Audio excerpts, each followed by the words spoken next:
is affected by Sunday's petrol tanker explosion. On foreign scene, fierce fighting is underway for a second day in Russia's Kursk region after Ukraine launched a counter-attack. Details of these and more will come to you shortly. Please stay with us.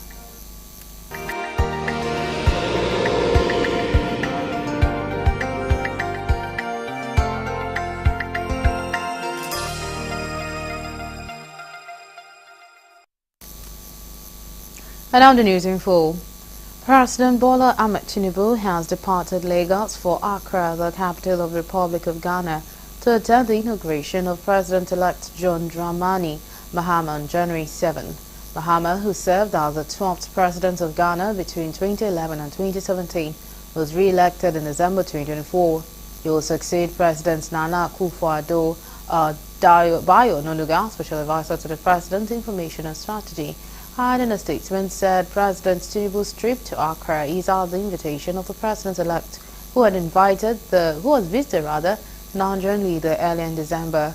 Onanuga said Mahama had President Tinubu have a long-standing personal relationship, just like Nigeria and Ghana maintain a long-standing bilateral relationship. He said President Tinubu, as chairman of the ECOWAS Authority of Heads of State and Government, will join other African leaders at the ceremony. Minister of State for Foreign Affairs Bianca Odumegu Ojukwu and other senior government officials will accompany President Tinubu on the trip.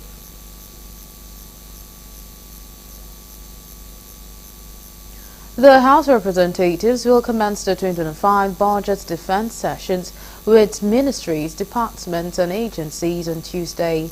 The exercise will run until January 17, with reports harmonized on January 22nd and the Appropriations Committee's final reports presented at plenary on January 31st. Chairman of the House Committee on Appropriation, Honorable Abubakar Kabir Bichi, disclosed this after the panel's inaugural meeting. He assured that the committee, along with the standing committees, will thoroughly scrutinize the proposed budget in the interest of Nigerians. President Bola Tinubu had presented the 49.74 trillion naira 2025 appropriation bill to the National Assembly on December 18, 2024. The House passed the budget's second reading the following day and referred it to the Appropriations Committee and its subcommittees for further legislative action.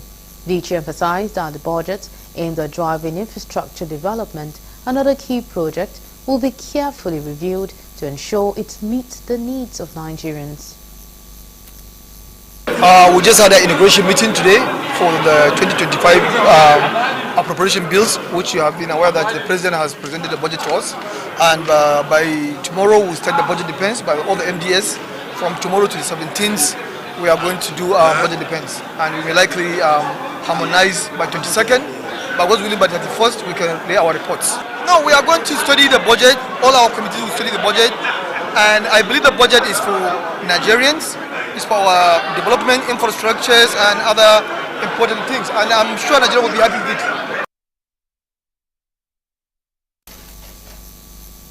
Oyo State Governor Seyi Makinde has vowed that the organizers of the Children Fun Fair of Nigeria 18 December 2024 held at Islamic High School in Ibadan that led to the untimely death of 35 children after a stampede occurred will face trial.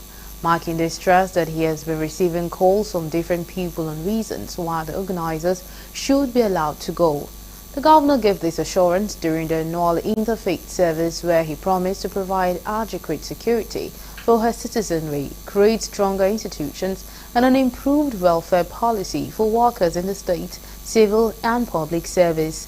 He said he is determined to build strong institutions that would outlive them, and also promised to review the wages of pensioners as well as the introduction of a sustainable contributory pension scheme. Earlier in a welcome address in the heads of service, Olubunmi Oni, the annual interfaith service brings together top government officials, workers in the state, civil and public service, religious leaders, while it provides unique opportunity to reflect on the outgoing year and project for the next year. Prayers from the three main religions were offered for the government, public service, the state and the good people of state for a prosperous 2025. This thing happened in Anambra State. It happened also FCT. Nobody went to jail. Why is it in Oyo State that some people are going to jail? I said, well, Oyo State is not Anambra State. And no matter how highly placed, justice must be done. You can grant bail pending the trial. I don't have anything against it. But trial, the people must go on trial. Let us strive for excellence in all we do, knowing that our efforts will have a positive impact on the lives of our people. I'm delighted to announce that the 10th Oyo State House of Assembly is ready to perform its constitutional duties with renewed vigor and dedication. We will not relent in our effort to create an enabling environment for economic growth, social justice, and good governance. Always exhibit discipline, loyalty, honesty, hard work, transparency, probity, accountability, and shrewdness to achieve rapid progress and all-round purposeful development in the state. These virtues must be the bedrock of our activities in the year 2025 and beyond. Let us work hard and justify the salary and other benefits being enjoyed. Undoubtedly, the state government will continue to reward sincerity of purpose and hard work, while any reported unethical acts like abscondment and other acts unbecoming of the civil and public servants will be sanctioned accordingly.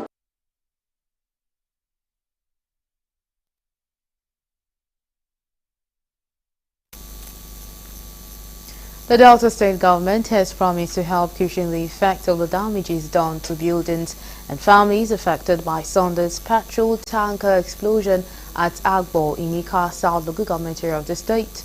The message was taken to the people on behalf of the Delta State government by the Deputy Governor Monday Onyeme during his on-the-spot assessment to ascertain the level of destruction.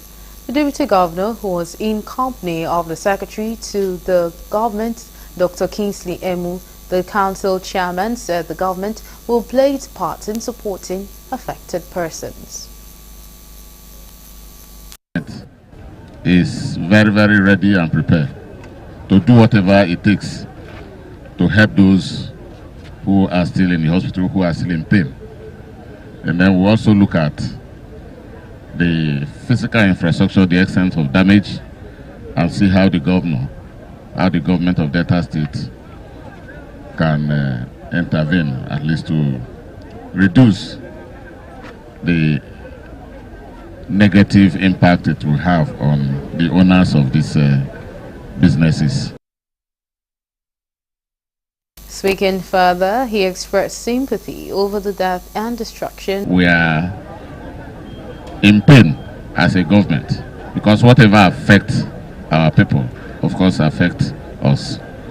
And that is why we are here. And we'll do everything as a government to see how we can cushion the negative effect. And then also about ensuring that going forward, the fire service will be made more functional and more effective.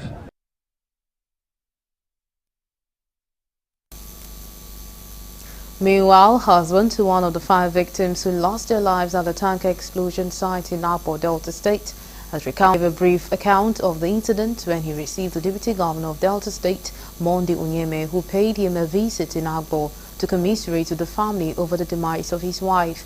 Narrating his ordeal to the Deputy Governor as he struggled to hold back his tears, the husband to the victim said they were returning from church and stopped to buy bread before the fire caught up with poured on the family to take solace in God.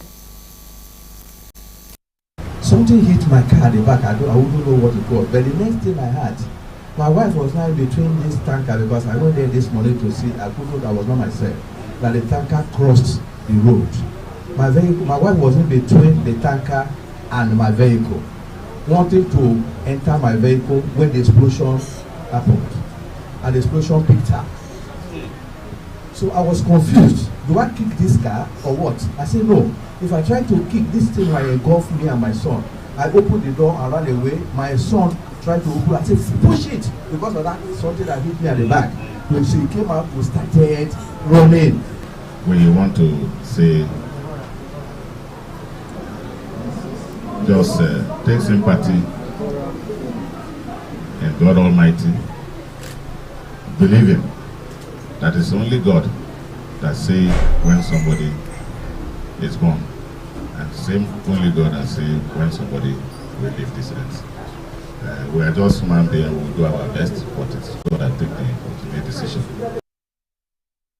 Confirmed that 18 people sustained severe injuries in the gas explosion that occurred in the Urazi community of Port Harcourt.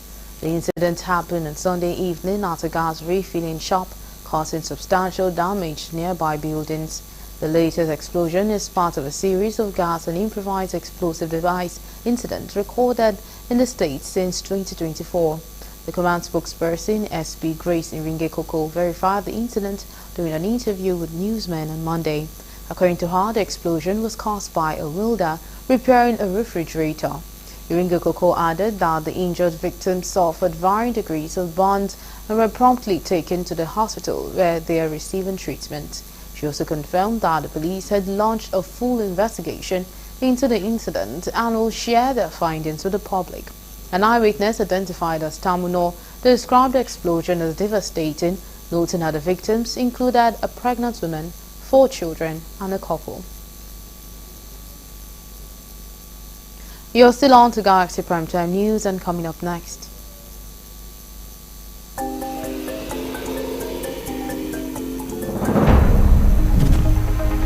Confirms a bomb explosion that occurred at the Sangagaya Sani Uthman Ismailia School, FCT Abuja. Details of these and more will come to you shortly. To stay with us.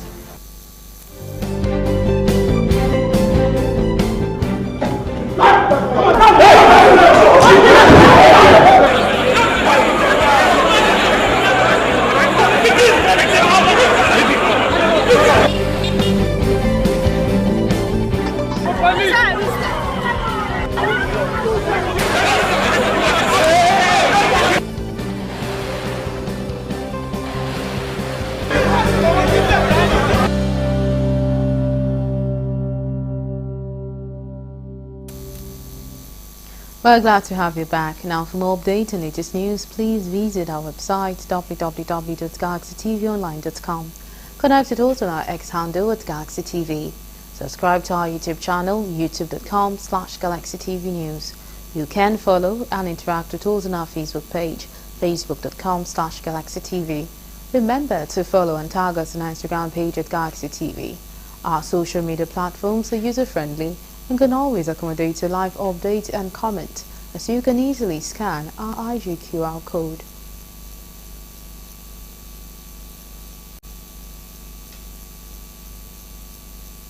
Rescue 13 children aged 2 to 10. The suspect, identified as Pastor Dayo Bernard, Rita Boise, Victoria Egu, Nanman Puntel, and Peter Kwani were paraded in Abuja on Monday by ACP Olumuyiwa Dijobi. Our correspondent Kuliojo sent in this report.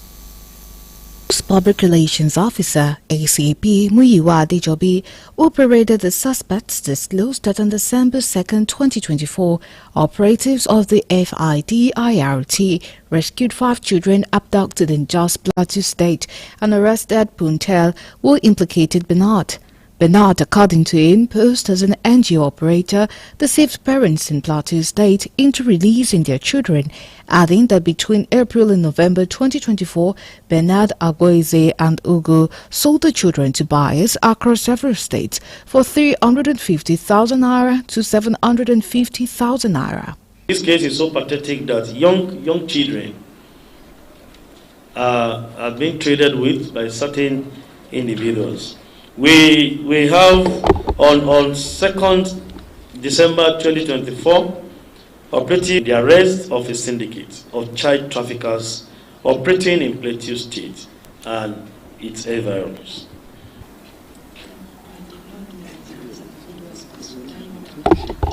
He's a pastor. Is he actually a pastor?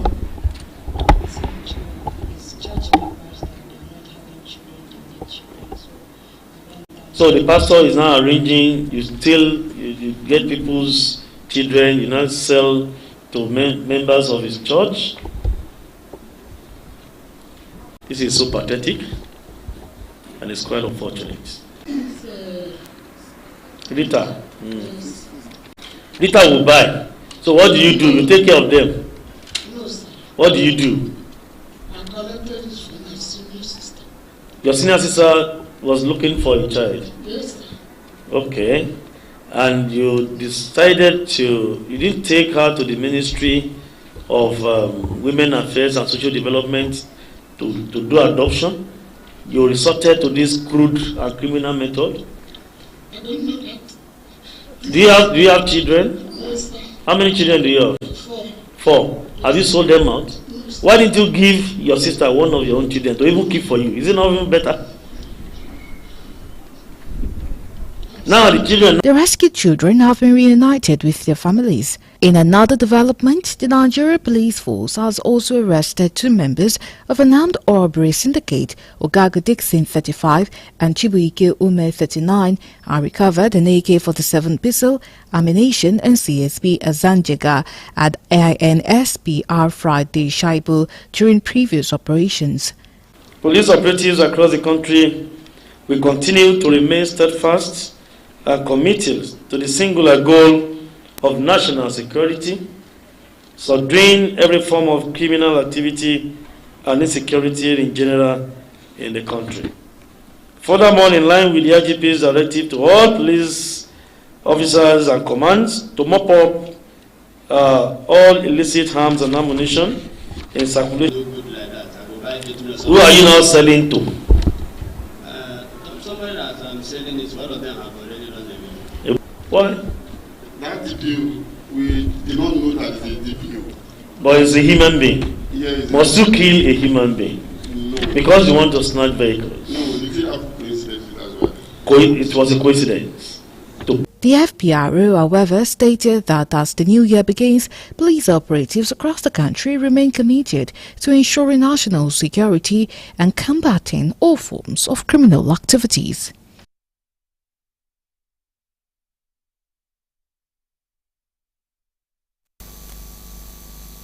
The FCT Police Command has confirmed a bomb explosion that occurred on Monday, January 6, 2025 at approximately 11 a.m. at the Sangagia Sani Uthman Islamia School located in Kuchibui Village, Zion area of the FCT. According to a statement by the Public Relations Officer of the Command, Josephine Ade, upon receiving a distress call from the Saruki of Kuchibui, a team of police operatives, including the Command's Explosive Ordnance Disposal Team and the area commander of Kubwa, swiftly mobilized to the scene. The statement added that the area was immediately cordoned off to protect residents and facilitate a thorough investigation. It added that during the rescue operation, victims were promptly evacuated and rushed to the hospital for medical attention. The command disclosed that its preliminary investigation revealed that 3 men from Katsina and had visited the owner of the Islamic school, Adamu Ashimu, and were suspected to have brought the explosive device with them. He stressed that 2 of the men died in the explosion while tampering with the improvised explosive device on the school veranda. The Federal Capital Territory City Command of the Nigeria Police Force has apprehended and paraded 50 individuals accused of engaging in vandalism and theft of public infrastructure, including manhole covers. The FCT Commissioner of Police Olatunji Disu, while parading the suspects in Abuja on Monday, disclosed that the suspect targeted vital public assets such as manhole covers, vehicles, solar street light, and construction materials like rods used for flyovers. He highlighted the grave risk these actions pose to public safety and the city's infrastructure. The Commissioner reaffirmed the command's dedication to safeguarding critical infrastructure, stressing that the police, in collaboration with other security agencies, will uphold a strict zero-tolerance policy against acts of vandalism and theft that endanger public safety and disrupt essential services. Some of the suspects confessed to their involvement in the crimes. To emphasize that the Federal Capital Territory Police Command and our sister agencies including the Navy, the Nigerian Army, the Air Force, the Civil Defense, the DSS, and other security agencies of zero tolerance to this act of vandalism. And we have resolved to NAI to ensure that we continue to embark on ways to rid down of this menace.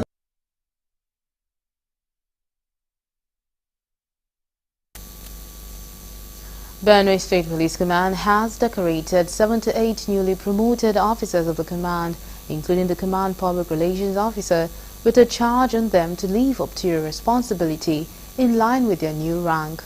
The newly promoted officers are 17 Superintendents of Police, promoted to Chief Superintendent of Police. 4 Deputy Superintendents were promoted to the rank of Deputy Superintendent of Police. The State Police Commissioner of Police, CP Steve Hassan Yabanet, congratulated the newly promoted officers shortly after they were decorated. He thanks the Police Service Commission and the Inspector General of Police for finding them worthy and urged them to put in their best in the discharge of their duties at the various units and divisions. The newly promoted officers expressed joy and happiness while thanking the police authorities for finding them worthy. We get very grateful to Almighty God. I want to charge all the officers that it is not only promotion, but today you have added another responsibility to what you have been doing before. So I hope that you step out, take charge, and pray that God will give you the grace to shoulder the responsibility attached to your new rank. I want to believe that if you work more hard, this will not be the last promotion you are going to have. I want to say thank you for the opportunity you have given to us. The new promotee, we want to promise the force that we'll put in our best in ensuring that we protect life and property in our different areas. We also want to pledge that the promotee will keep representing the force image and as well keep ensuring that the principles and the agenda of the IGP, the Commissioner of Police, and the senior management of the Benue State Command are well represented. I'm happy to be promoted to the Chief Superintendent of Police, which I call Federal Chief. I'm grateful to God Almighty for keeping me and bringing me this far. Officers that have been decorated are happy and have been spurred to do our best, and will continue to do it. We pledge our dedication to service. This for us is motivation.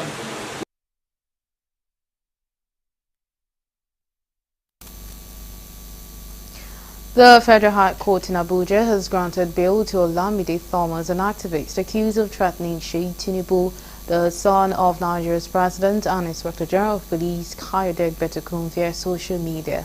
Justice Emeka Nwite, in his ruling on Monday, approved a 10 million naira bail for Thomas with one surety in the same sum. In his ruling, Justice Nwite noted that there is no substantial evidence from the prosecution to suggest that Thomas will attempt to flee or interfere with her trial. He stated that after a careful examination of the affidavit evidence of both the defendant and the complainant, it was in the interest of justice to grant bail under the conditions set. The judge required the surety to provide an affidavit of means and present a tax clearance certificate from the past 3 years. The case has been adjourned to February 18 for trial during Monday's proceedings.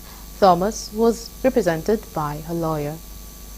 Bank of Nigeria, who were laid off in a mass redundancy last year, have taken the Apex Bank to the National Industrial Court of Nigeria in Abuja. The aggrieved former staff members, in an originating summon filed on July 4, 2024 under the NIC and Civil Procedure Rules 2017, raised several issues for the court to determine. Among other matters, the ex-CBN staff members are asking the court to decide whether they were denied their constitutional right to a fair hearing before and after their appointment were terminated. They claim that the CBN violated internal policies, Nigerian labor laws and contractual rights.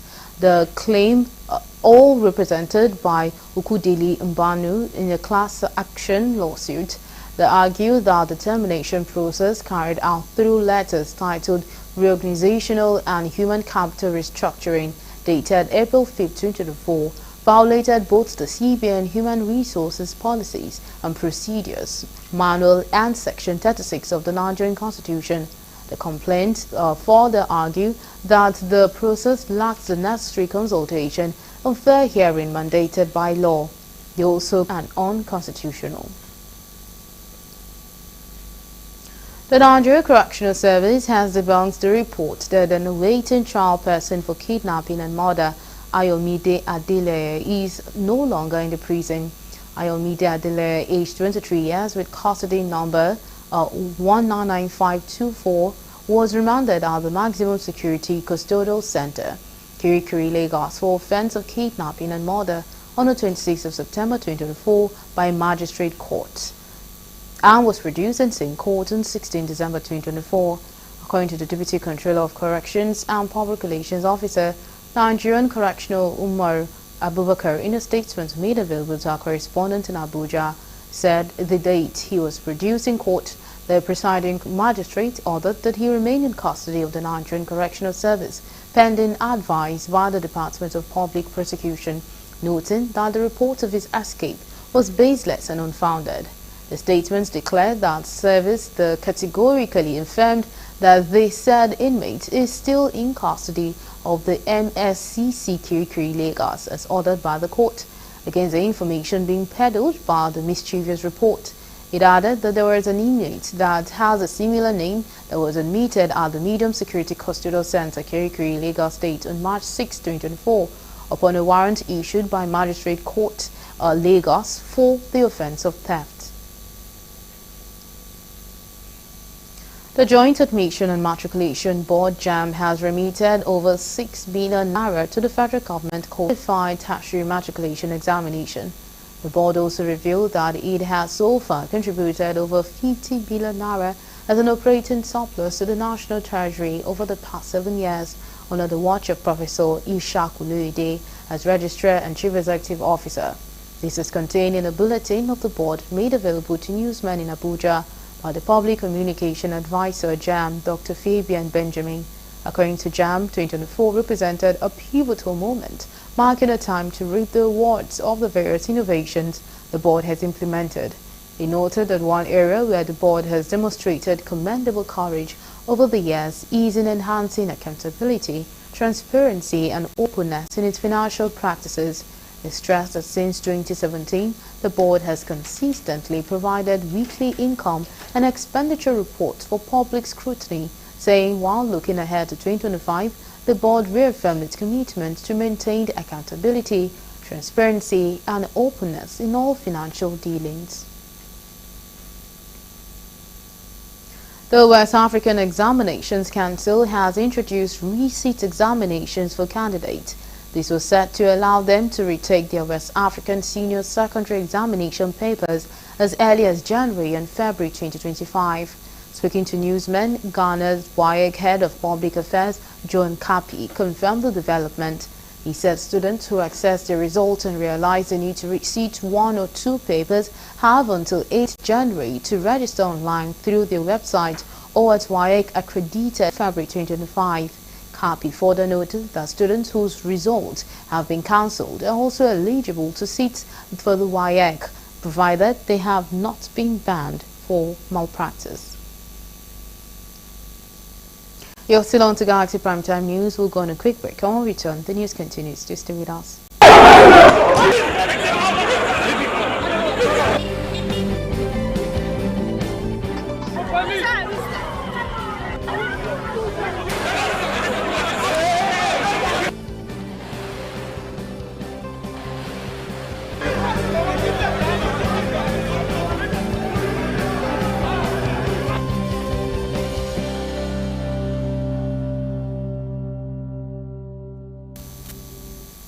We're glad to have you back and now carrying the rest of the stories. As the state government targets economic growth, residents and investors have been urged to work with the government in ensuring infrastructural development and economic emancipation. The chairman of the State Internal Revenue Service, Olubenga Olaleye, and facilitation of developmental project. He says the State Revenue Service has decided to scale up its revenue generation drive in order to support the government to meet its targets as contained in the 1.054 trillion naira 2025 state budget. He confirms that the state is doing well but can still do better and called on stakeholders to collaborate with the Ogun State Internal Revenue Service to achieve required results. We will only charge people appropriate taxes. I will only implore the residents of Ogun State who have been enjoying the benefits of what the government is doing to please pay their taxes, particularly the high net worth individuals. We want them to contribute to the growth of the state by paying adequate taxes.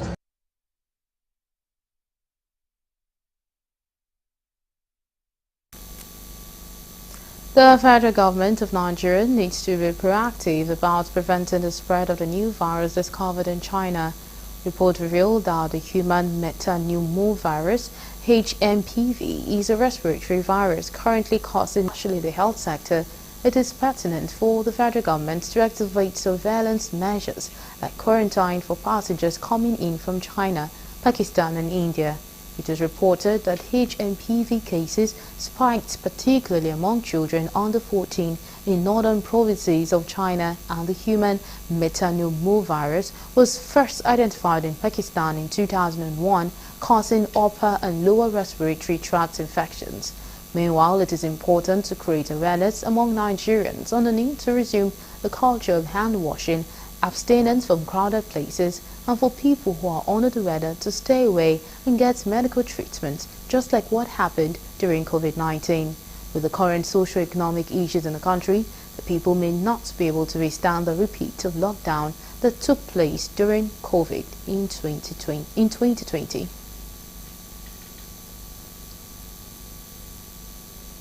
A coalition of civil society groups under the auspices of concerned civil society organizations in Edo State has frowned at the suspension of the 18 local government council chairmen and their vice chairmen by the State House of Assembly, urging the state governor, Senator Monday Okpebholo, to toe the path of honor.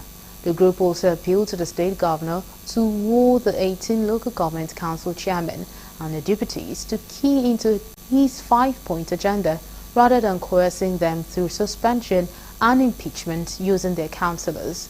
Spokesperson of the group, Comrade Imalo Ogbidi, and other rights activists made the call while addressing journalists in Benin on what they tagged Conference to Save Democracy in Nigeria and the Rule of Law in our local government administration in Edo State from corrupt political elements. They said the governor, being a man of peace, must follow such path of peace and have his name. Executives need to be impeached. But as we speak in Edo, I don't know if Edo has turned to a banana republic. Mind you, there have been a judgment reinstating this chairman, telling the House of Assembly, telling the state governor that you do not have powers to remove this council chairman. You do not even have powers to suspend the chairman. Because even on the 11th of November, the state high court here, House of Assembly wants to rely on, has been abolished.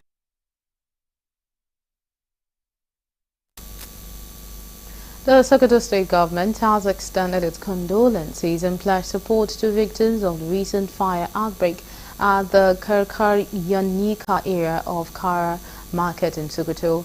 The inferno, which devastated over 50 shops, destroyed 132 grinding machines and consumed substantial quantities of food items such as rice, millet and beans, resulting in losses worth millions of naira. Leading the government response, the Deputy Governor Alhaji Idris Gobir visited the scene to sympathize with those affected. During his visit, he announced the formation of a committee to assess the extent of the damage and recommend measures to prevent such occurrences in the future. He assured the victims that the government would act promptly once the committee submitted findings. The fire has severely impacted both indigenous and non-indigenous traders, many of whom depend on the market for their livelihood. The chairman of the Grinders Association, Malam Yakubu Bello, expressed grief over the substantial losses highlighting the critical role of grounding machines in the market's daily operations. And now move over to the foreign desk for more news.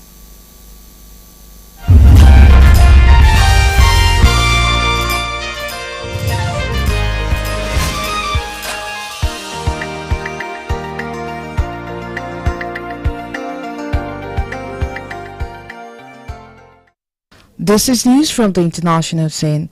Fierce fighting is underway for a second day in Russia's Kursk region after Ukraine launched a counter-attack on Sunday.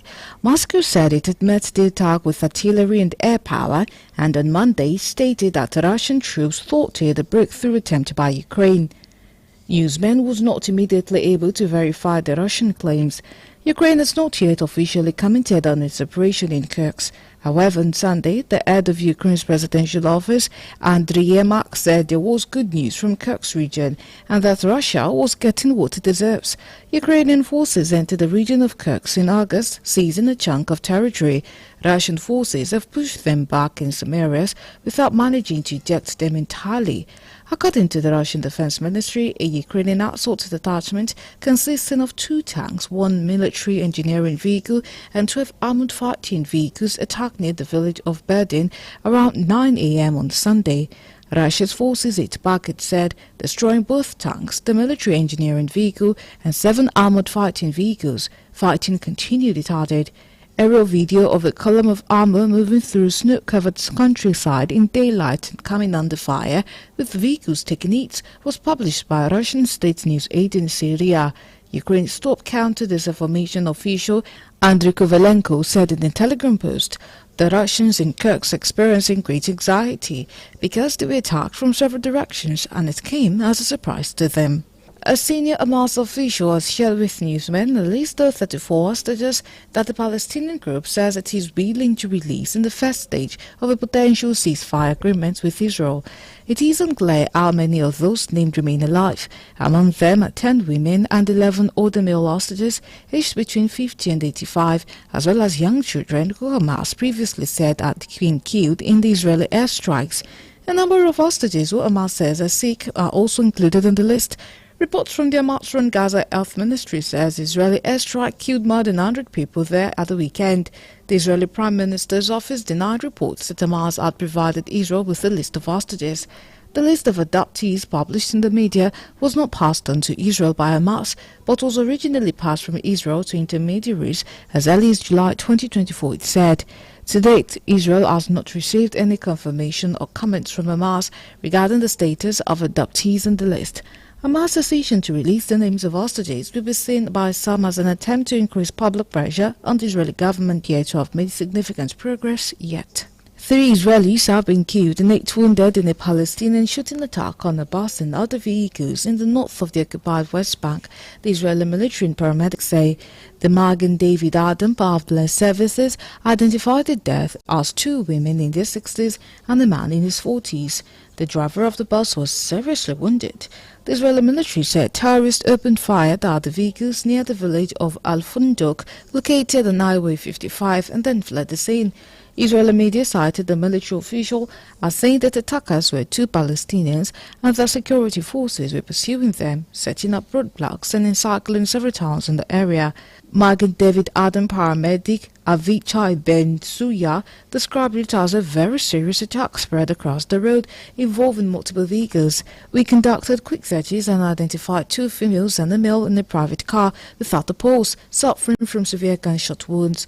We had no choice but to pronounce them dead at the scene, he said in a statement. Still on the international scene, a woman has died from injuries sustained after a man drove a car into a German Christmas market last month, bringing the total death toll from the attack to 6. The 52-year-old died in hospital 2 weeks after the car plowed into the park market in Magdeburg, prosecutors said. At least 299 people were injured in the attack on December 20, according to the latest figure from the Interior Minister of Saxony Anhalt. 4 other women aged 45 to 75 and 9-year-old Andrea Gleitzner were also killed. The Federal Victims Commissioner Ronald Wedner told German media that as many as 531 people may have been traumatized or suffered economic losses as a result of the attack. 55-year-old Taleb Al-Abdul Mohsen was arrested at the scene, but the suspected attacker's motives remain unclear. He has lived in Germany since 2006 and is described as a Saudi psychiatrist who was living about 50 kilometers south of Magdeburg in the town of Brennberg. Abdul Mohsen was granted asylum in 2016 and ran a website that aimed to help other former Muslims flee persecution in the Gulf lands. In many online posts, Abdul Mohsen voiced strongly anti-Islam views and support for far-right conspiracy narrative of the Islamization of Europe. Germany's Interior Minister Nancy Faeser said it was clear to see the suspect held Islamophobia views. U.S. President Joe Biden has announced a ban on new offshore oil and gas drilling along most of America's coastline weeks before Donald Trump takes office. The ban covers the entire Atlantic coast and the Eastern Gulf of Mexico, as well as the Pacific coast of California, Oregon and Washington, and a section of the Bering Sea of Alaska.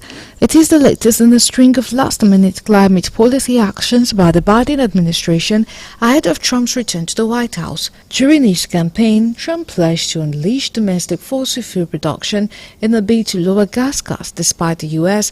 already seeing record-high extraction rates.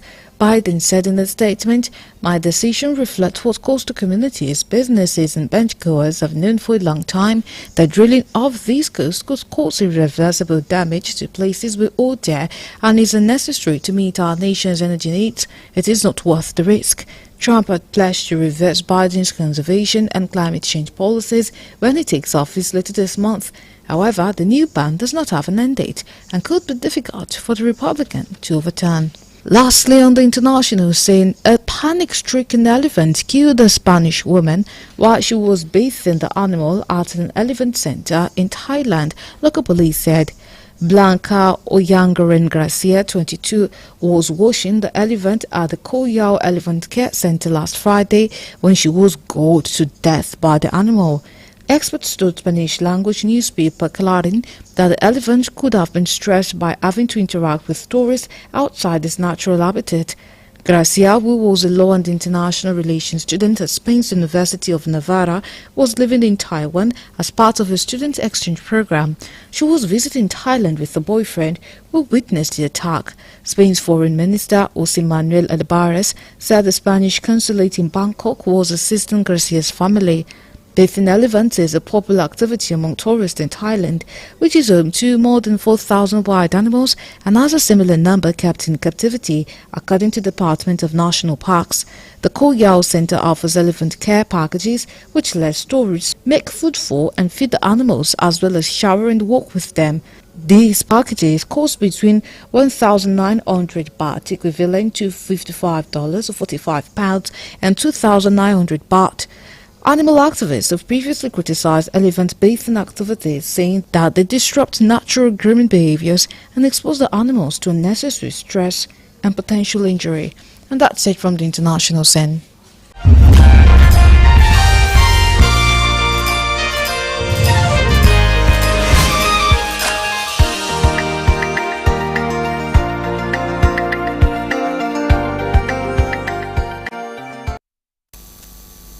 And up next is entertainment news.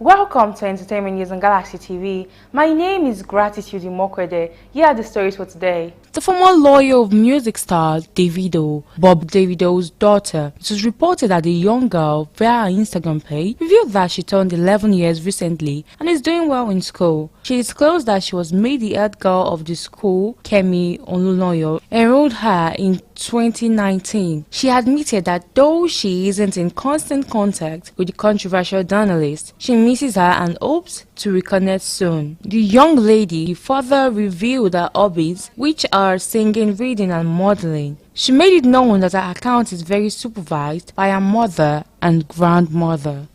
Big Brother Nigeria reality star Uriel Okuta is shooting a shot at Grammy singer Burna Boy following his assistance to his opponent, Cubana chief priest, baby mama and brother. Taking to her Instagram story, she noted how the singer is on a roll and she begged him to help fulfill her mother's dream of buying her a house on Banana Island. This is coming hours after Burna Boy had offered assistance to the alleged baby mama of Cubana chief priest after she cried out for help over her struggle with homelessness. She claimed that her effort to contact Cubana has been futile as she revealed that she has been homeless since last year. Reacting to the viral video, Burna Boy promised to help her. He said he would relocate to Nigeria, give her shelter, put her son in school and give her a job.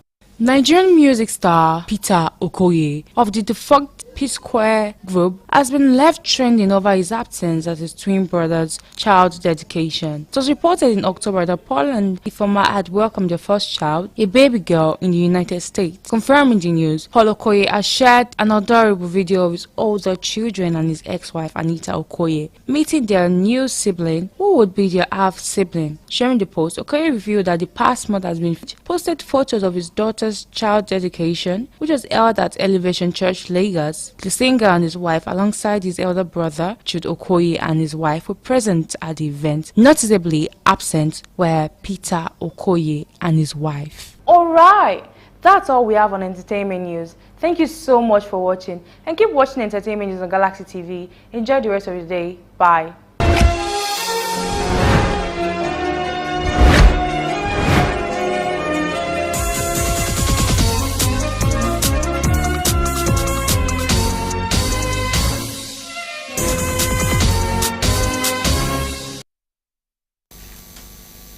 Now, for more updates and latest news, please visit our website www.galaxytvonline.com.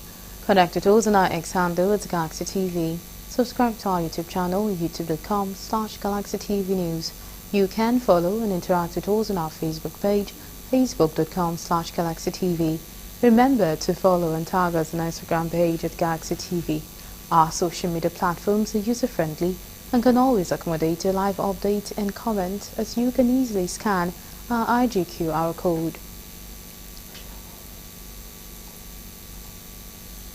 And that's all we have on Galaxy Primetime News. Thank you so much for being a part of the news. My name is Nenwarange Mazaka.